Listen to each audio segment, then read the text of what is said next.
So, two things really quick. I've been having some challenges with the hair, so it is in a headband. Welcome to It Doesn't Look Fabulous every day, but that is all right. So I wanted to do something that is very, very long overdue. This is my 31st video maybe, and I've never done an introduction or why do I YouTube or a natural hair journey video or any of that kind of stuff. So I decided to do that today. So why I make YouTube videos. I have to go kind of far back for this. My last relaxer was February 2008, and I big chopped that summer, and I graduated from grad school, which was really cool. And while I was in grad school, I had a couple friends who were living abroad in Hungary and Russia and doing all this really cool stuff, and I was like, I want to go live abroad and do something really cool. So I asked one of my friends who was in Spain what she was doing, and she was teaching English in Spain, so I decided to teach English in Spain. I was a Spanish major. My Spanish was pretty decent, I thought at the time, and so I went to Spain, and I lived there for about 8 months. Now, while I was in Spain, I don't know if you know this, but watching TV in your second language is not the most relaxing thing to do. Even if you understand pretty much everything that's going on and you can kind of piecemeal it together, even if you don't understand all the words, it's still work. It's not as effortless as watching TV in Spanish or in your first language. For me, would be English. Goodness. So I watched a lot of YouTube, and I had just big chopped. My hair was probably about this length, and I had absolutely no idea what to do with it. And so I watched a lot of YouTube. I spent a lot of time on the internet, and I'm telling you, I learned so much. I learned about pre-pooing and detangling and deep conditioning and co-washing and flat twisting, mini twisting. I learned all sorts of things. I learned how to cornrow. Maybe not that year, but I learned shingling and what that was, and wash and goes, and a plethora of information. All the stuff about mineral oils and sulfates and just a ton of stuff. I learned a ton of stuff.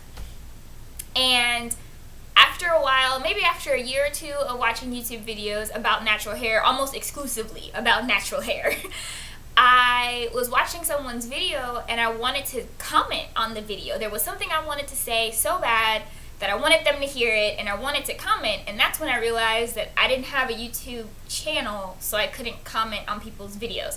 So I made a channel really quickly, and then I could comment to people, I could subscribe, and the subscribing is really what made it different for me, because then I could follow certain people and make sure I saw all of their videos, or at least most of their videos.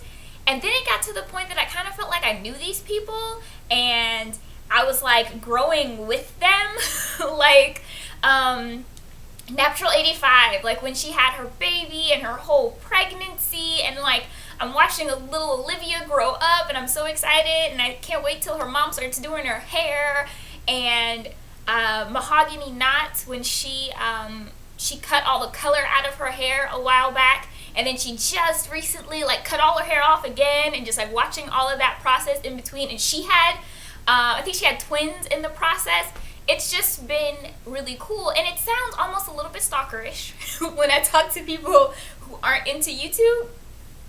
But the way I explain it is, YouTube is my reality TV. So I haven't always, and right now don't even have super awesome, amazing cable, and don't watch a lot of reality TV on television, but I got to see this stuff on YouTube, because once you've watched a million YouTube videos, I feel like you've seen a lot. I know all the different ways that you can wash and go. I know a lot of different ways you can flat iron your hair. I know a lot of stuff about dreadlocks and wigs and weaves, and I don't participate in either of those, generally speaking. So I just felt like I was a part of this community, and I felt like I was learning a lot, and I was so glad that I could comment on people's videos.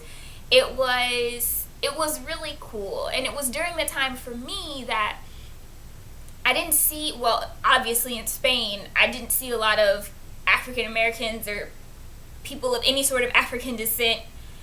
It was very rare. It was very, very rare. And just being around, it was YouTube. Even in a virtual way, being around people who had hair that looked like mine was really encouraging, and I thought it was really, really cool.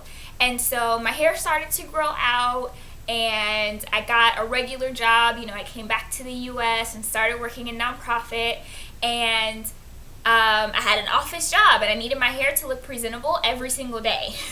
Mostly presentable. Some level of presentation needed to be involved in the hair. So you know the deal. You can spend 5 hours doing your hair, washing, detangling, trying to let it air dry and stretching and twisting just to take it out in the morning, and it be an absolute and complete mess. And in those 3 minutes, you have to figure out something to do because you need to leave and go to work. And honestly, that was my biggest thing in the very beginning of my channel, was to show people that you don't have to be very skilled necessarily in doing your hair.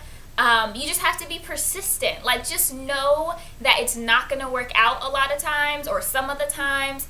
You know, we don't all have 3 days to let our hair air dry in those Bantu knots. So you're going to wake up in the morning, take those Bantu knots out, your hair's still going to be wet, and you need to go to work, or you need to go to wherever you need to go. You need to make your appointment, and you don't have time to try and make your hair look perfect and pretty. So, because a lot of people would tell me, oh, you're so creative with your hair, and oh, there's so many styles you do, and your hair always looks good. And of course they say it looks good on the days when it looks its absolute worst. But that's kind of what I wanted to share on YouTube, that that it doesn't have to be perfect. You know, your hair doesn't have to come out just right. Just make do. Come up with something on the fly. Just be creative, be persistent, and it will be okay. And I also just kind of wanted to join the community, join the conversation. I had watched and consumed a lot of information about natural hair and YouTube and beauty and vlogging and all sorts of stuff. But I didn't feel like I was contributing anything. So I just wanted to contribute.